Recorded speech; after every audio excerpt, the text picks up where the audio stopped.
એટલે કીધું તું કે મનોજભાઈ 100% આયા વગર રહું નહીં. એ મનોજભાઈ બરોબર અંધારીઓ છોડી દોડ મૂચી હું માતા આટલા આવી શું કઉ છું ભાઈ. અને આજે ભગત 2200 માતા ન મળ્યો માના કરોતરાન મા તમે મળ્યો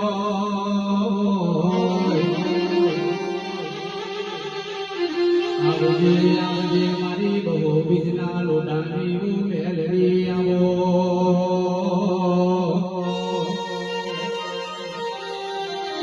હાથો પાયા દીવની વેળા બની